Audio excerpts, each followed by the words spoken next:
right. Thank you so very much, Brandon. It's 11 o'clock Pacific Standard Time. I think we can start now. All right. Good morning from the West Coast. My name is Shola Adeshope, the Associate Dean for Research here in the College of Education at Washington State University. It's really a great honor to welcome you all to the symposium on how to be a productive scholar. First, I'd like to give our speakers a warm Cougar welcome to Washington State University. Thanks for being here. Thanks also to everyone joining us today. I still do expect many, many more to join us throughout this hour. Our first speaker today is Dr. Erica Patel. Erica is a professor of education and psychology at the University of Southern California. Her areas of expertise include the nature and determinants and development of motivation, education practices that support motivation and achievement, as well as research synthesis methods. Dr. Patel has published numerous articles in education and psychology journals, such as Psychological Bulletin, Journal of Educational Psychology, Review of Educational Research, Contemporary Educational Psychology, Psychological Methods, and Educational Psychology Review, among others. She has been awarded grants from the William T. Grant Foundation, Institute of Education Sciences, IES, National Science Foundation, NSF, Spencer Foundation, and others. Dr. Patel was a recipient of the 2018 American Psychological Association Richard Snow Award for early contributions and the 2015 American Educational Research Association Division C Outstanding Early Career Scholar Award. And very recently, Dr. Patel was promoted to full professor at the University of Southern California. Congratulations, Erica, and thank you for being here today. Our next speaker is Dr. Doug Lombardi. Doug is an associate professor in the Department of Human Development and Quantitative Methodology at the University of Maryland. As the director of the Science Learning Research Group, Doug conducts research examining reasoning and critical thinking about knowledge claims. He received early career research awards also from the American Educational Research Association's Division C, American Psychological Association Division 15, the Society for Text and Discourse, as well as the National Association for Research in Science Teaching. His research and theoretical positions have been published in journals such as the Psychological Science in the Public Interest, Educational Psychologist, Journal of Research in Science Teaching, Contemporary Educational Psychology, Learning and Instruction, as well as Research in Science Education. He is an investigator on numerous grants from the National Science Foundation, U.S. Department of Education, and other funding agencies. I once again want to say a big thank you for being here with us today, Doug. And our third speaker is Dr. Logan Fiorella. Logan is an associate professor of educational psychology at the University of Georgia. His interests are in the cognitive science of learning and its implications for instruction. Dr. Fiorella has published numerous papers in top educational psychology journals, including the Journal of Educational Psychology, Contemporary Educational Psychology, and Educational Psychology Review. He received the 2019 Outstanding Early Career Award from Division C of the American Educational Research Association, the 2020 Richard E. Snow Award for Early Contributions in Educational Psychology from Division 15 of the American Psychological Association, and the 2020 National Academy of Education Spencer Postdoctoral Fellowship. He is a co-author of the book, Learning as a Generative Activity, and co-editor of the latest edition of the Cambridge Handbook of Multimedia Learning. He has received grants from the National Science Foundation, the Institute of Education Sciences, and the Spencer Foundation. Logan, it's quite a pleasure having you here today. Before we start asking questions, I would like to use this opportunity to thank the Provost Office, and particularly our Senior Vice Provost, Dr. Laura Hill, who will join me in moderating this symposium today.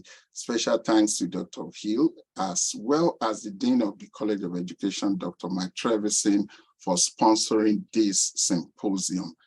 We also want to let participants know that the majority of the questions we will ask today are general. And in few cases, our speakers might speak from their own institutional context rather than WSO specific context. So in such cases, Dr. Ilmo may provide additional WSO related information just to enhance our clarity. Please feel free to put your contributions or questions on the chat window. We will do our best to harvest those, and if time permits, ask the panelists today. But if we run out of time, we will post answers or responses to those questions on the website and let you know the link to that website so that it will continue to be a living document that you all can continue to benefit from. I will now ask the first question. I will have the honor of asking the first and the last questions today, while Dr. Hill will moderate the other questions. Thank you again for being here. My first question, welcome again, Erica, Doug, and Logan. The first question we have for you today: what do you see as challenges for associate professors nationally? What can associate professors and administrators do to ensure their timely promotions? Erica, do you want to give that the first shot? Sure, I'll get us started. Well, thanks for having us. This is really fun to be able to connect with colleagues at your institution. So the question is, what do I think are the challenges for associate professors? And what can administrators do to ensure promotions? So I've recently just passed that phase. I'm now newly a professor, not an associate professor. And reflecting back, I think it was in many ways more challenging of a phase than being an assistant professor. And that's because you don't have that pressure of trying to get tenure anymore, but you also don't have any protection anymore from your kind colleagues who want to make sure you're promoted and get tenure, right, from assistant to associate. Now they care, but less. So, you know, you are now, this is a time when you get a lot more requests for service. I feel like sometimes those requests are a little premature in the sense that maybe, you know, you might get asked to be a chair of a department or do something that seems like, it feels like, how would I know how to be a chair yet? I've just become an associate professor. But for example, I was a program chair while I was an associate, and it worked out fine, but I don't know that I felt prepared to do it. There's higher expectations in many ways for productivity, and especially for establishing an international reputation. This might also be the time for many of you when you start to have aging parents that you need to help, as well as children at home. So it can be a time of tension in that sense as well. You also don't get as much mentoring. This all sounds very negative, but it's not that bad. But these are like the realities of some pressures that are during that phase. So what do I think could be done? Well, I actually see it as more like a grand kind of policy shift that would have to happen. I feel like, you know, there needs to be in many universities some thought given to having limits on service, or shift the promotion structure so that it values the sort of extensive amount of service that associate professors often get asked to do. I feel like it's really important for departments or colleges, or, you know, or the university as a whole, to think about establishing a mentor structure for associate professors. Sometimes that gets neglected because we feel like associate professors know what they're doing already, but they could know more to get promoted to full. And or maybe just don't worry about timely promotion if we're gonna put all those pressures on associate professors. So I'm curious what other people think. All right, thank you, Erica. What do you think, Doug or Logan?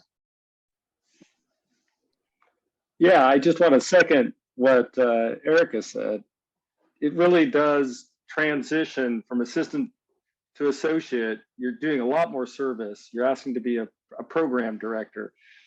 One of the things that the administration can do to help us is think about these, not only is formalizing the mentorship, as Erica said, but also think about these leadership type programs, the professional development settings, and affording us time to do things like that. At the University of Maryland, they have those opportunities, particularly for associate professors, as they think about them transitioning into these program director positions, possibly a department chair position, or even if we were to go into some kind of associate dean position. So these kind of formalized mentoring structures that are targeted towards associates can be really effective. The other thing that we see is a lot of pressure now on associates nationally because of a shrinking tenure track faculty. So we're still trying to do the same things that we've always done in the past historically. And this is what Erica gets to about, thinking about changing expectations. What does impact mean now? And is it the same kind of in this paradigm when faculties are shrinking, potentially? We're kind of in an era now where higher education is changing in a little bit of its flavor and character. So I think that is a conversation that needs to go on amongst us all, is about what do we think about scholarship and impact, and how can that scholarship and impact be equitable? How can it increase diversity? And sometimes what our traditional definitions of what impact are to think about going to full may be limiting. And so if we really want a knowledge creation society, a scholarship that's fully reflective of all the various perspectives, we need to think about breaking down those barriers. And I think in large part, or that is being done, and I think it could be done more. Thank you so very much, Doug. Logan. Yeah, I think certainly agree with what Erica and Doug both said. I just had maybe a couple of things I could add. I think in addition to all the additional responsibilities and kind of opportunities that come your way at the associate level, I think it can also be a bit of a time to reflect on your career. Like, what do I want to be doing the rest of my career? Maybe I want to pursue different interests. Maybe I want to go on, kind of different lines of research. I know that's something that I've personally been going through at the associate level, and that can be certainly challenging to take what's been a pretty productive system of research and then pivot to other areas just to keep it kind of fresh and not necessarily have to do the same thing for your whole career. So I think there could be supports in place that kind of recognize this stage of our career and kind of basically encourage that, encourage different new collaborations and just relating to, getting to that full professor rank. I mean, I know most universities, especially certainly mine and others, it is that kind of that criteria of international recognition. And it's not always kind of clear, like, what is, if you don't already have that, like, well, what do you do? I think, in terms of helping faculty more explicitly at the middle career stage with research grants or opportunities for conference travel, international collaborations with researchers. I mean, getting those connections with international researchers and new collaborations that you might not have had before. I think that could be a way of at least, having some explicit support to how do we get faculty to that stage where we can, elevate from, kind of the national recognition to the international recognition. So. Thank you so very much. Laura, do you mind speaking to WSU and not just even WSU specific context here about honoring other traditions of research? But I do know that more recently, WSU has moved to a system whereby we are also honoring community engaged type of research. Laura, do you mind speaking to that before you ask your questions? Laura, you're muted, please. You'd think after all these years, I would have figured that out. So I love the discussion about the extra service, including administrative positions. We have changed here so that we explicitly acknowledge administrative service as something that is valued and that you get credit for in the promotion pathway, which is especially important for associate professors who may get tapped. And if you're doing administrative work, you cannot be as productive in your scholarship as if you're not doing it, as when you're not doing it. So, and the rationale for that is that you are supporting the mission of the university by supporting faculty who are executing. You still have to maintain an active research career. It probably just won't look as the quantity might not be the same. So WSU recognizes that. I think another thing about service, regardless of whether you're doing administrative work or not, is to be able to document the impact of your service. If you were chair of a committee, did you create bylaws that increased diversity, equity, and inclusion in some way in your department? And so on. And we have, and then the community engaged research, Logan, I was really interested that you said that, because one of the things I was thinking, or Shola, I think you said that, following Logan's comment about international reputation. Well, if you're doing community engaged research, a couple of things. One, you might never have an international reputation. You may be working locally and regionally, and you may have a tremendous impact. You might not have a high H index because the work that you're publishing is consumed by practitioners who are doing it. They might not be citing it, but they're doing work that is a direct outcome of the work that the foundational work that you've done. So, and then I guess the last thing is service gets a bad rap. Everything good that's happened to me at the university has been because of service I've done, and the people I've met, and the understanding, and the passion across disciplines, and the weird things I didn't even know existed, much less that people spend their lives studying. So I think service is wonderful. You just have to be careful and selective, and think about what your impact is. So that's what I would add to the great discussion from Thank you. The three of you. Thank you so much, Laura. Over to you then for the next question. Okay. A couple of my questions are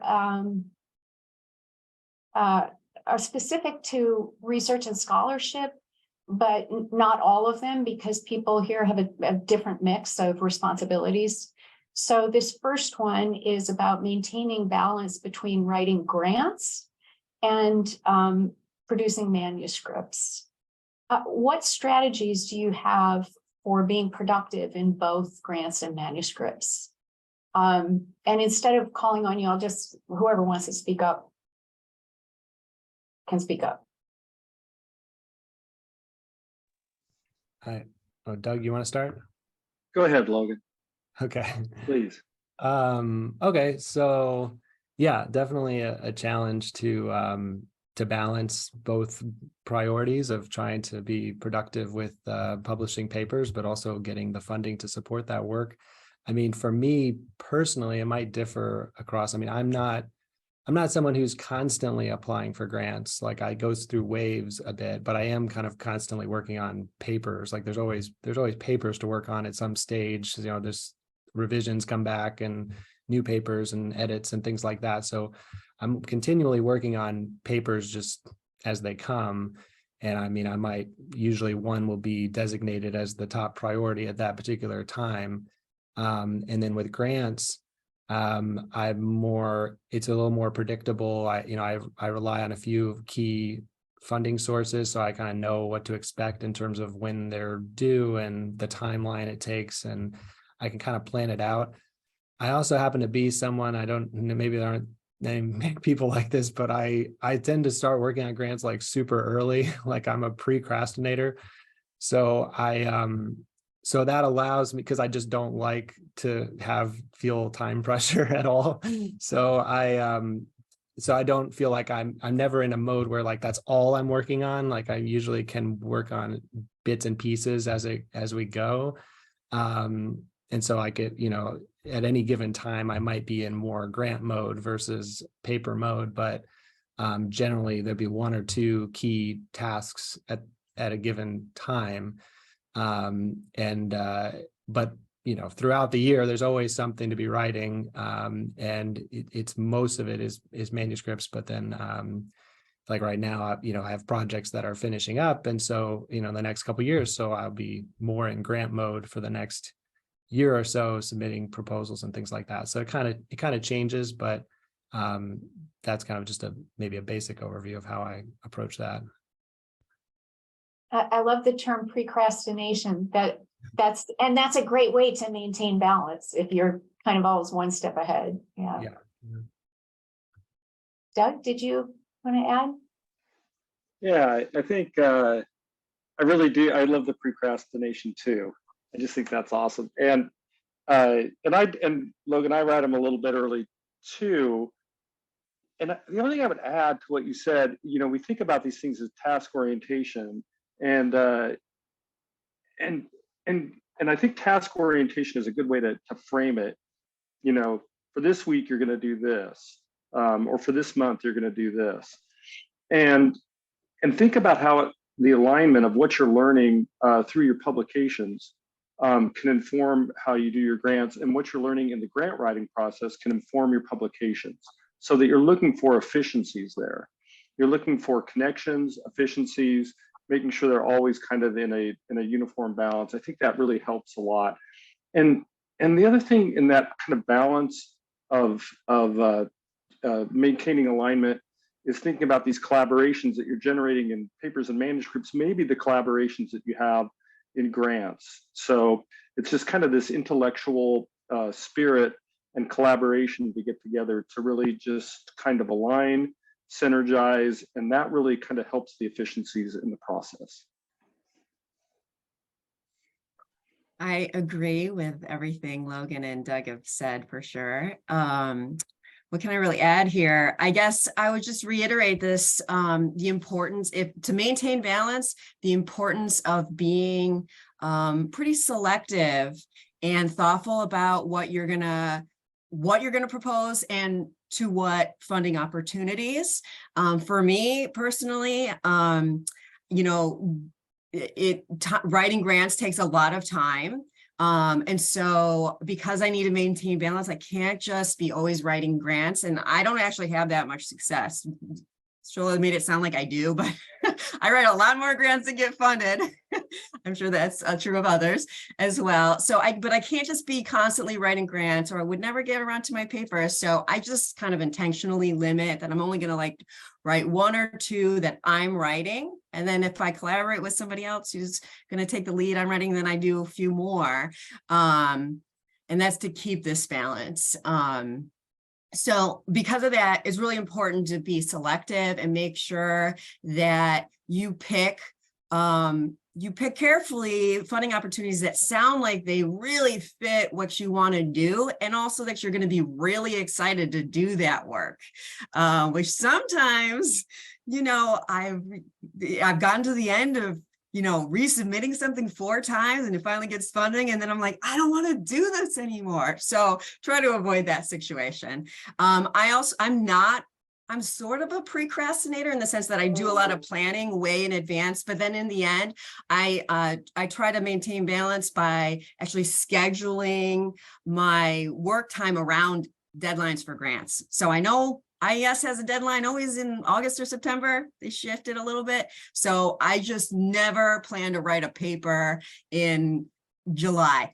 It's like, nope, I got to write the grants then. And I try to move up my writing for manuscripts, or, at other times in the year, for example. So. Thanks. Those are all great strategies. I can't say I'm guilty of procrastination, but maybe now that I have a word for it, I'll get it figured out. That's just a great, but the planning piece was common to what all 3 of you said. planning and anticipating and planning accordingly. And Erica, something you said kind of speaks to the next question, which is, what daily habits can faculty use to increase their success and motivation for research, for grants and publications, for teaching, and even for service? When you're super busy with a couple of things, how do you stay motivated to do the other things that we all have to do? Good question. I guess I'll start. So daily habits. I mean, I think the key, we've already hit on it a little bit, right? Like, I think all of us see our success is coming a lot in part from our ability to organize and plan our schedules and like block out time. So that's key for me. Is I have to-do lists, and this is just not like what I'm going to do, but like when I schedule out when I'm going to work on things, like sometimes even what time of day I'm going to work on things in the course of the day. And that's sort of to keep my priorities in order and maintain at least the success part. I think it also maintains my motivation, because at least when I say I'm going to work on something for this amount of time, if it's not going well, I've said I'm going to work on something else later in the day, and then I kind of just move on and I reschedule. And it, for me, it kind of does maintain motivation, because I can shift through tasks and feel like I'm making progress. But I would also, this is not always possible, but I really believe in trying to only do things that you'd like to do, that you see value in, to whatever extent you can. Like, there's always tasks that are not, as fun as you wish they were, but are necessary. But for the most part, I try not to work on projects that I don't like or I don't think are important at all, even if maybe they would have funding or something like that. And I would encourage other people to do that too. Let's see, what else do I do? Ask for help. Daily habits that maintain motivation and success. I make sure that when I need help, I ask for help from my colleagues, from my family, because there's always too much to do, or sometimes you don't know how to do it, and you just have to be ready to ask for help when you need it. I think those are my key suggestions. That's great. Thanks, Erica. And I just want to expand a little bit on the to-do list. Erica, you said to-do lists. I have to-do lists too, many of them. I have one for teaching. I have one for service activities, one for research activities, one for grant activities, and one for editorial and review activities. So I think that helps, because then what I can do is I can say, okay, well, this day I'm going to focus on this. So I'll plan that ahead. They go on my calendar. I may not do them every day, but I'll know when to position them, because I know when I need to prioritize those things, like Erica said, in the timing. So that's just kind of a practical way of managing the to-do list. But one daily habit that I've done really in the past 4 or 5 years since I've been an associate, and this kind of gets to what Erica said about seeking help, is I'm taking a lot more walks with people that I can talk to that can help me. And I try to do that on a daily basis. Even if weather is not necessarily as conducive, to bounce ideas off folks, to talk about tasks, to talk about projects. And we're going to talk about balance here, balancing life and work. And, having a healthy kind of lifestyle is one of the things that really, I think, has helped me to be productive. So trying to have a daily habit of exercise, and exercise in a way that's kind of both physically stimulating, but also intellectually stimulating is a great idea. Sorry, go ahead. I was just going to say that's wonderful. Go ahead, Lovey. Yeah, I would just, I like what both Doug and Erica said. I do a very similar version in terms of planning out my week or day. Basically, I'm a fan of time blocking, essentially, which is, you have at the beginning of the week, I'll set a list of all the things that I think I could possibly do that week. And then, you basically estimate how long they're going to take, and then they have to fit somewhere in your week. And that doesn't always work out, of course, but it's a good way to see how much time you actually have, and you get better at estimating how long things will actually take. So you have to be really conservative at first, because obviously things take longer than you think. But and then with just but specifically to writing and making sure that you carve out time for your for your deeper work, writing manuscripts and grants. I mean, I just do basically what my PhD advisor would do, which is you don't really see him in the morning because he's in his office writing, and then the afternoon he does everything else, meetings and teaching and other things like that. And I think not everyone has that flexibility necessarily, but you can, I try to find a version of that where, and no matter what's going on, I have time that's kind of protected for the important, the meaningful work, the stuff where I'm not going to be distracted and all that. And then I would also just reiterate what Doug was mentioning about, expanding it beyond work habits and just general health habits. I mean, taking care of your sleep habits is totally underrated. Exercise habits, taking care of your mental health just in general, going for walks, things like that. I think that's something that's easy to overlook. So yeah, I would kind of, definitely being intentional about your time, and then also focusing on just your general health. Yeah, so what I hear common across all of them is organization of time and of to-do lists of tasks helps you stay motivated, probably because then you don't have to feel overwhelmed. And so that does make it easier to pay attention to your physical and mental health. Also helps you stay motivated and not overwhelmed. And then fun, make sure that you're selecting activities that you want to be doing. That was one of our departmental values when I was the chair, which was fun. And you really can have a lot of fun. I want to just take a pause to note that the walking and talking with people was a habit of a woman named Kelly Ward, who was a chair in the College of Education. She had my position a few years ago. She died through an accident way too soon. And so it was wonderful, Doug, to hear you say that you do that too. It's just a wonderful custom. And everybody that knew Kelly was, that was one of the things they remembered about her. She'd say, let's go have a walk and talk about this. So I think that's a great custom. The thing that helps me the most is that, because I have all these to-do lists, and I just feel sunk when I look at them. I started picking 6 things from a to-do list that I put on my daily thing. I have to do these 6 things, and I have to do them before I do anything else. And it's manageable, and I actually can check it off and it's done. And that's not true for most of the stuff we do as academics. Nothing is ever done. And so or it is and immediately gets replaced by something else. So that's my little strategy.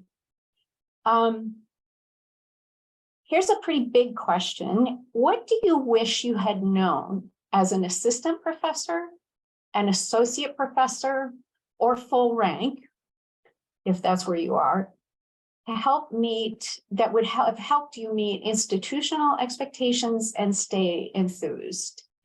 And you can answer for all those levels if you want, looking back, or 1 or 2, whatever you want.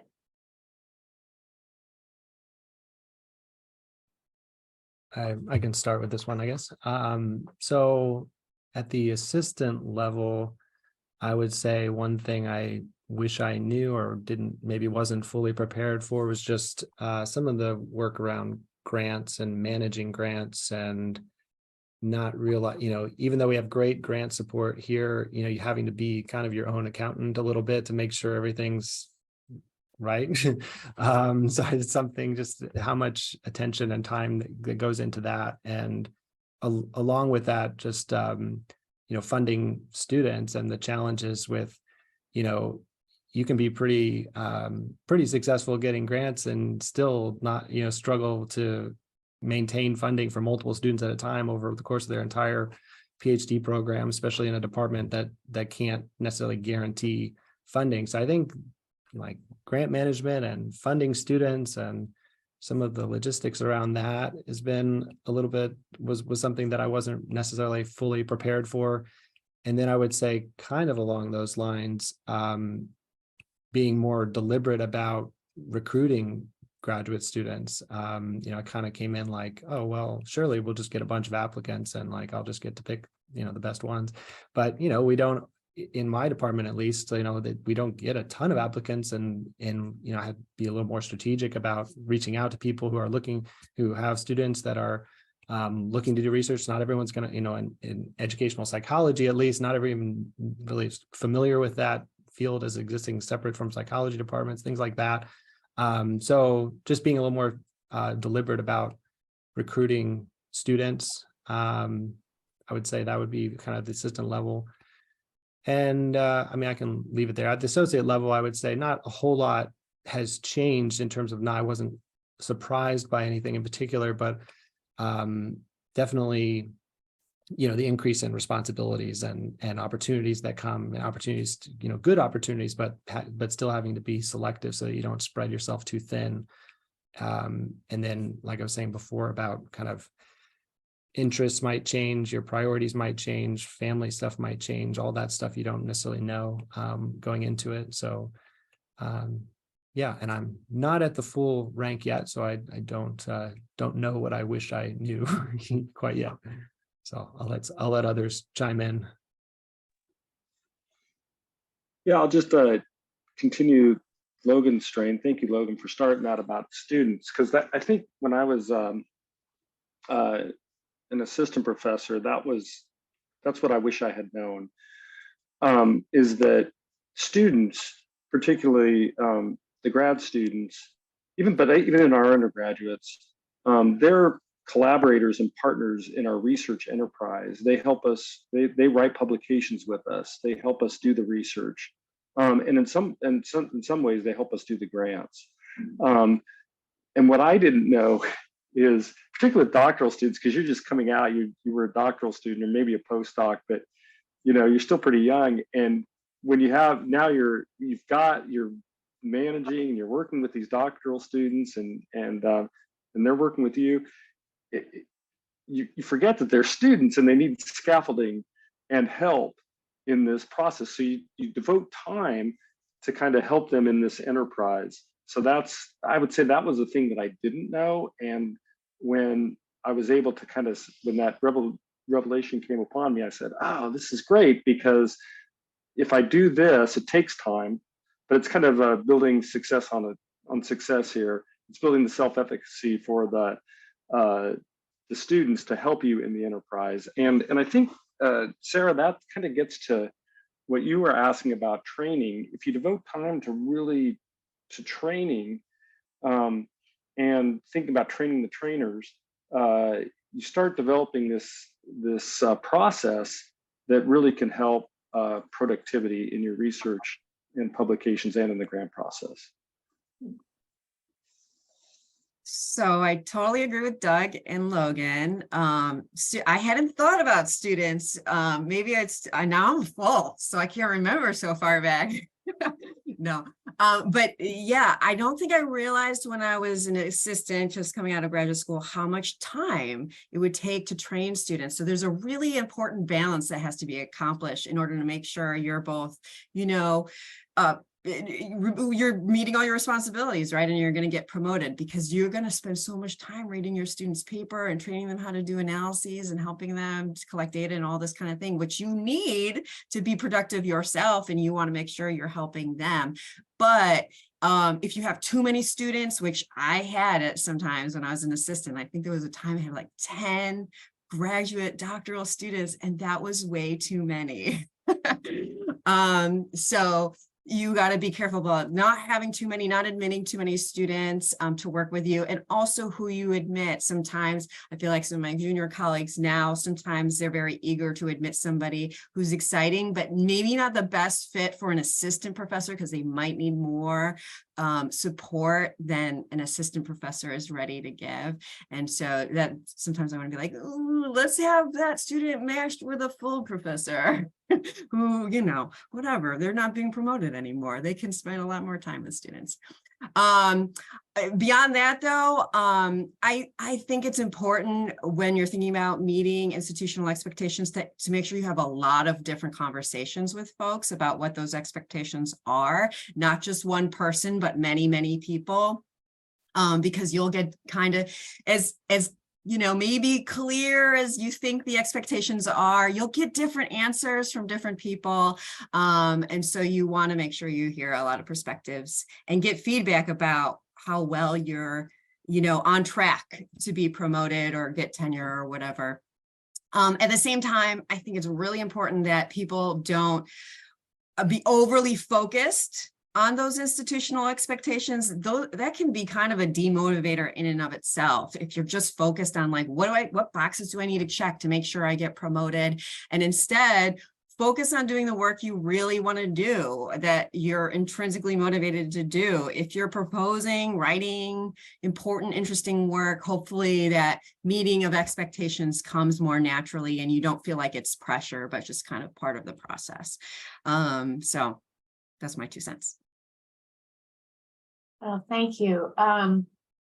Those bits and pieces of what you've said have come up in a slightly different way in questions from the group. And so I'll ask those questions, Sarah and then Zara, because they're most immediately relevant, and then we'll get to Patrick's.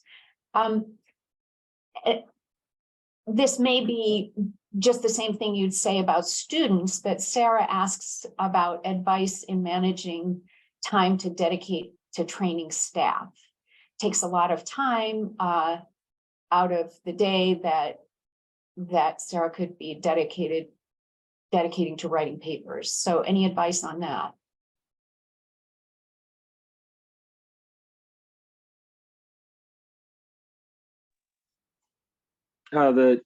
The staff kind of trained me. So if we're talking about the administrative staff, they've really, I cannot tell you how supportive, and I hope it's that way at every institution, particularly at WSU, but how supportive. I've been at 2 institutions, Temple University, and I've been at University of Maryland, of course, and the staff has just been absolutely amazing. I could not do what I do, and my students, the students that I work with, couldn't do what we do without the staff. So as far as administrative staff goes, just appreciate them, trust them, do what you can to give them time to help. And you know, I've had postdocs. They're a little bit different than students. I guess you might consider them staff, but they, you know, then you have to think about really some serious professional development concerns. And so think about that too for all kinds of staff folks, is how to professionally develop them to get them to advance to where they want to go. So you have to devote some time to that as well. Doug, you mentioned something earlier about setting up a training of trainers, a train the trainer model. And it sounds like, and Sarah's referring to research staff in her program. And yeah. So one of the things that we do is we have a very labor-intensive task in one of the variables that we consider in many of our research activities. And it involves a lot of reading, a lot of coding of student written responses. And we're able to get a variable. We have to do that in a way that's robust and reliable. And, you know, we're reading middle schoolers' work, we're reading high schoolers' work. Sometimes it can be difficult, and they're talking about very complex science topics.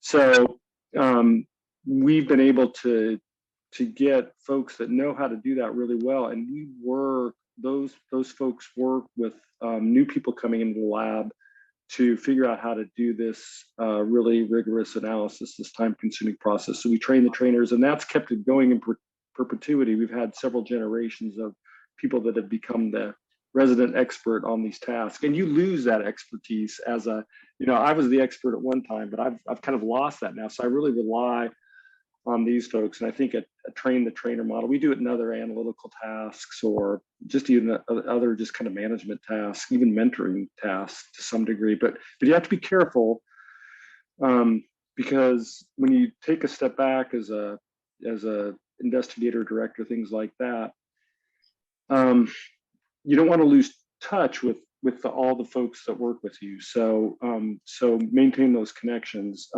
But it's complex. I can't say that I've always done it the best, but it's something I continue to work at and try to get better at. Thank you. And then Zara has a question. If you flash back to the time that you were a graduate student, what were the things that you did or did not do in that time that helped you be in the place you are now? Great question, Zara. Yeah, I guess I'll start since Doug just talked. That's a tough one. I mean, I think as a graduate student, you tend to have a pretty uniform focus on doing research and getting that research written up in order to get a job. And that's probably the best choice, right? Like focus on, assuming that you're going to end up in a high research productive university. That's going to be what's most likely to be most important for those jobs. So not getting too wrapped up in other kinds of tasks that you can do as a graduate student is probably important. Sometimes I felt like my peers as a graduate student, they really liked to do a lot of the social organizing or other kinds of service work, and that was great. And I totally appreciated them doing that. It was great. They should do some of it, but maybe sometimes they did it and avoided writing papers. And that might have been a mistake for some of them. So I guess keep your focus on what's really going to lead to the next step primarily. Yeah, I would just echo that. I think that's probably something that I learned to do in graduate school, is to get pretty good at writing and finishing a project. I know that's something that, writing can sometimes be a really daunting task. I guess during grad school, I had good mentorship with writing and a lot of experience where I at least got to the point where I felt pretty confident about my ability to, once a project was ready to write up, I felt like I could, get it to the end. And I think that's something that obviously the better you can do that, that's going to help you, be prepared to get a job. And a lot of people struggle with, they do the project and then they just don't quite finish the whole thing and get it published. And it takes a little longer to do that. So I think that's just something that I emphasized a lot in graduate school, is just, focus on, and it goes back to just having, pretty good time management habits and prioritizing that over maybe, like Erica was saying, some of the other tasks that you could get involved with that might be good to do, but just having a balance and prioritizing the types of tasks that are going to get you, like Erica was saying, to the next level.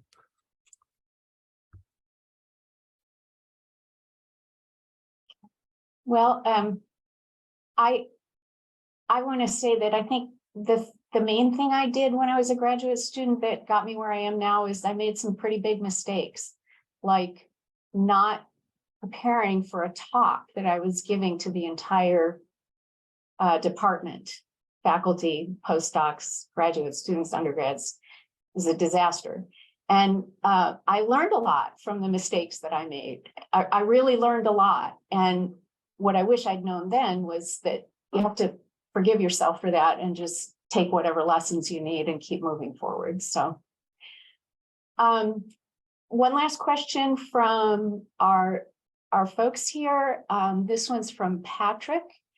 Patrick has an overtime eligible job, which means you're pretty much constrained to 40 hours a week. It's difficult to accomplish writing goals and also fulfill research duties within that allocated time. But without publications, you don't get credit towards career advancement. Can you offer advice on achieving career advancement goals? I'm not sure you can speak to the last part of this, but while also being fairly compensated, but in a very constrained time.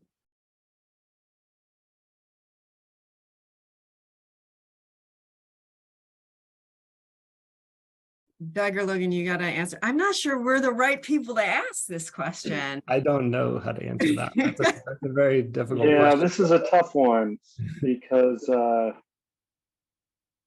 we're not time limited. Well, we are, but yeah, I don't know. It's a really tough question to ask. And Patrick, I would recommend asking somebody who's in a similar position for the strategies that they've used to keep moving forward. Yeah, I would just say maybe some of the strategies we've mentioned also work, like block your time, make sure you prioritize. And I guess I would say this to everyone, don't be afraid to cut things off your list of things to do that really aren't that important or you don't really like that much, if you can cut them. Yeah. All right. This has been touched on a little bit, but let's talk about it more explicitly. How do you manage the competing demands of work and personal commitments? This is especially salient for people who have young children or who are in that sandwich generation that you described, Erica. Okay, I can start. I have young children. I have a 13-year-old and a 7-year-old. They're home right now because I'm in LA and LAUSD is striking. So they're upstairs right now. And I told them not to bother us. So how do I balance? At some point, once I had kids, I realized that I was just going to have to give up on this idea that I just work endless hours anytime I want. That is just not an option for me. And I just say explicitly to myself and others, I don't work on the weekend. I just can't. I got these 2 kids. They want to do stuff too. And sorry, not sorry, but I'm not really available. I'm also not really available at 5:30 when I have to go pick up my children. And I'm not available when we definitely need to spend some time on a summer vacation or over a holiday. It's just, you can send me an email and I might respond, but probably not for a little while. And you can hear, by the way, I'm just kind of unapologetic about it. And I feel like I have to be because the culture, and at least from the way I feel, is pressures us to just work endlessly at all times of day, at all times of year. So I maintain balance by just being explicit that I don't work all the time. Yeah, I just want to echo that. That's a really, really important point, Erica. It's something that I lost track of at one point. Now,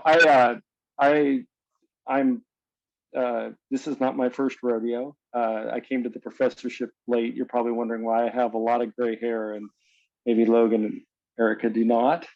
And so my children are adults, but so that's afforded me an opportunity to do things, but I was also losing healthiness and mental health, physical health.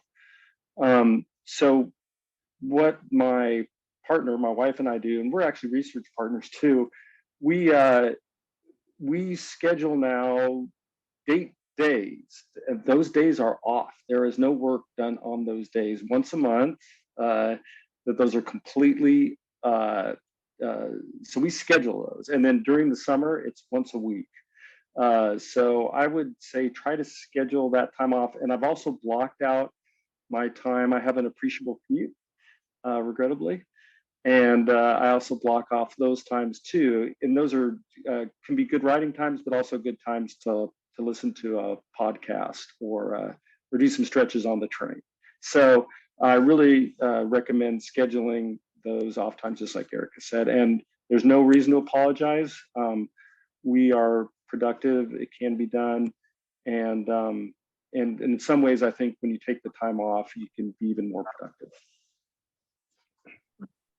Yep, I 100% agree with all of that, especially the unapologetic nature of it. Yeah, I don't personally, yeah, I have a young daughter, a 5-year-old daughter. Even before that, though, I didn't work crazy hours. I tend to have a pretty normal schedule of, like, if my daughter's in school, I'm probably going to be working. If she's not, then I'm probably not going to be working. So at night, I don't really work that much. On the weekends, I don't work that much. So yeah, I think it's certainly possible to be productive, working kind of quote normal hours.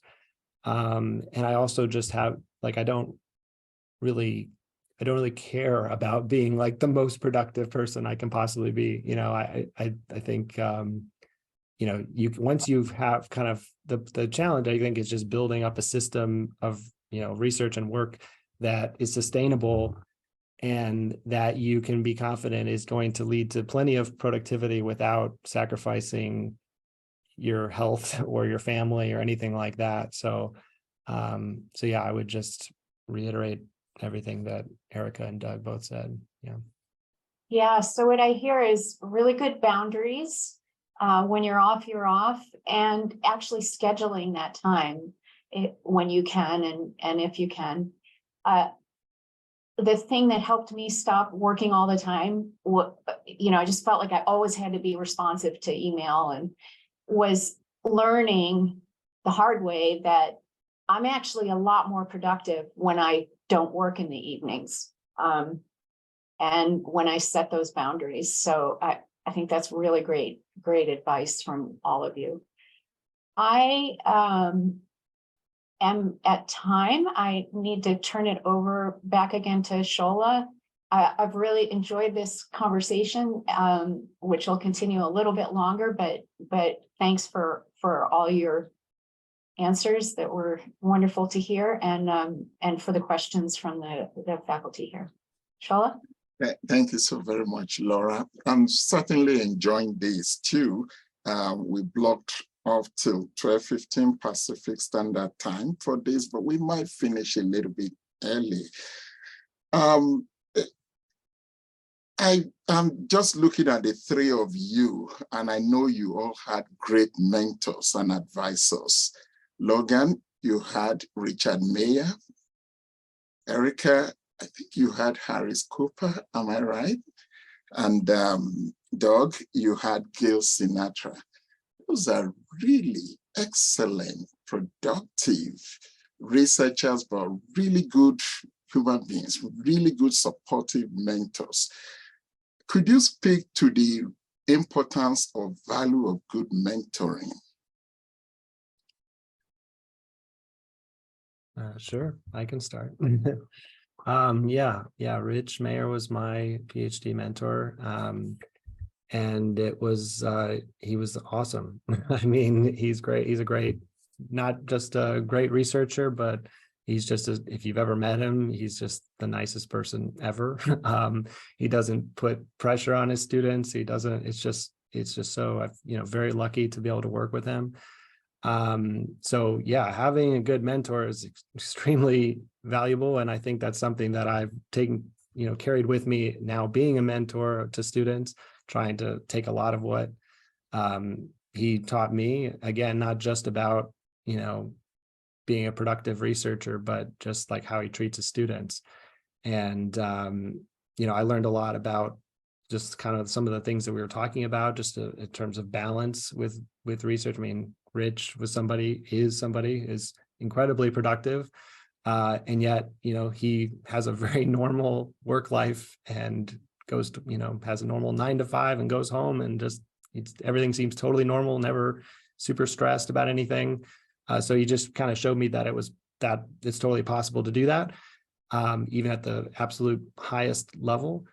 And so I think that's just something that, is hard to overemphasize how important that is to have that. Because meanwhile, I'm in grad school and other students, and I know it's obviously too common that you have negative experiences in graduate school. So I was, extremely fortunate to have an extremely positive experience in grad school. And that's something that I try, to take with me and apply with my own students. So, yeah. Okay. Yeah, I had a great mentor too. Harris was awesome. And created a great model, though I can't say I think I implemented it right away in terms of like having a balanced work life. I didn't really do that as an assistant professor. I had a pretty, I spent a lot of time working, even though Harris had demonstrated very well that he was the chair of the psychology department at Duke. And he still would go home about 3 o'clock and like transition his work for the last couple hours of the day to his porch instead of the office as, sort of a way to maintain some balance. But it's so incredibly important to have a mentor that is supportive and you feel like is on your team and is going to help you problem solve when you're struggling. And I think that does make the difference between graduate students who end up, persisting and getting to the end of their degree and feeling confident about going into academia, and those that sometimes give up. Often I think the problem is that they didn't have that support system of a mentor that was a good human as well as a good researcher. So very important. And I try to emulate that characteristic of, making sure my students are psychologically healthy as the first priority above anything else, and certainly above productivity. Yeah, I have a terrific mentor, and I just want to expand a little bit. Just say mentors. Search for mentors. And those mentors will come in different forms and different flavors. Think about all the different kind of networks you can form. Support networks are extremely, extremely important. If you're going through grad school right now, make sure you have a cohort of trusted grad students that you'll connect with throughout your career. I've been able to do that, and it's been wonderful. Think about the networks that your advisor has. There may be a lot of support there. There's been a great support. We actually have kind of a formal structure called the National Consortium for Instruction and Cognition, related to the lineage of Richard C. Anderson, and they've been a terrific help for me as well. And then think about your students as mentors. So I learned a lot about how to be a mentor from my students. And so I'm very grateful, particularly those ones early on how they helped me to do better. I'm not nearly as good an advisor as Gail Sinatra is, but it gives me something to strive for, and the students are a great support, and they support each other now. I just had I'm advising a student at University of Maryland, another student that worked with me at Temple and now is at Black Hills State University. They just had an award-winning paper so that they wrote together, and that is so cool when that kind of stuff happens. So seek all these different levels of mentors, and seek them early and seek them often.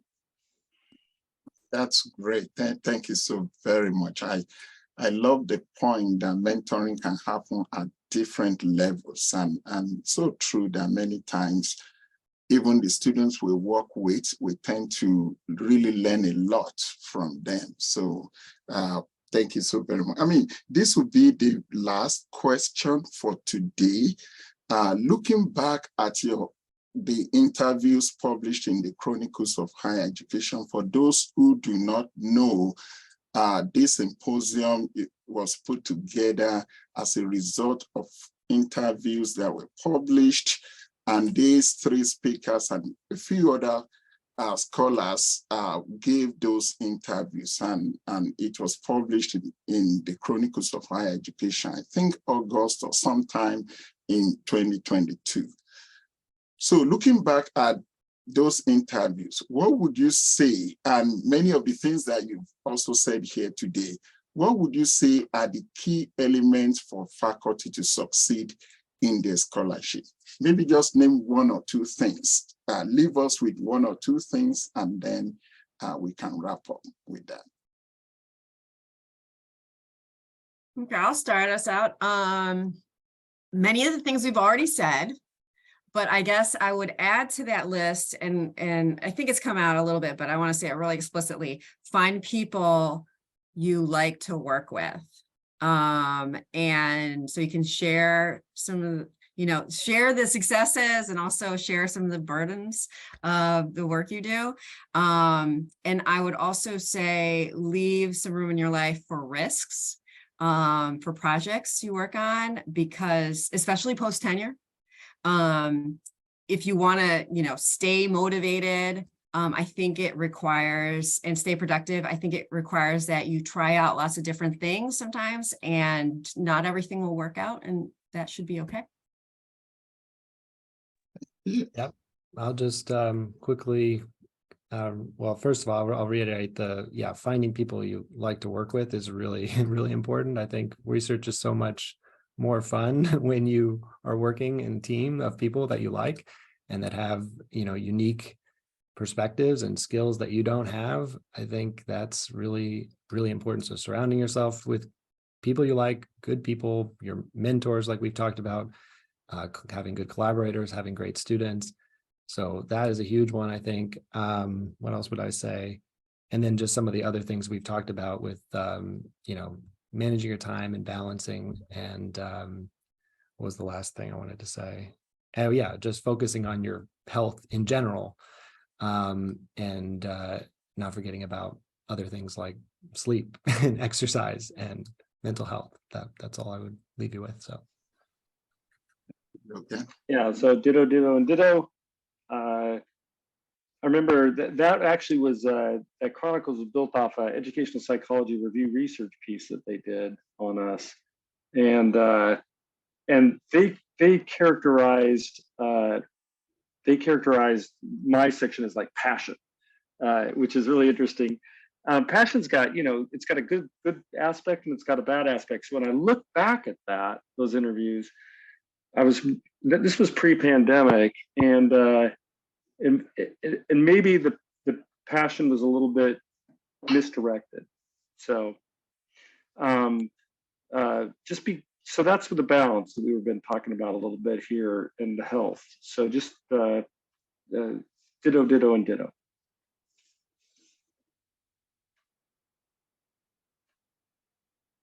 Right, balance. Thank you. Thank you so very much, Logan. All right. I think that's it from us. Is there any last minute question or very last question from any of the participants? We have been able to take many of the questions from the chat window. Does anyone have any burning question that you want to ask before we close? All right. In the absence of any, we have now come to the end of this symposium. Once again, our thanks to all of you for coming out to be a part of this.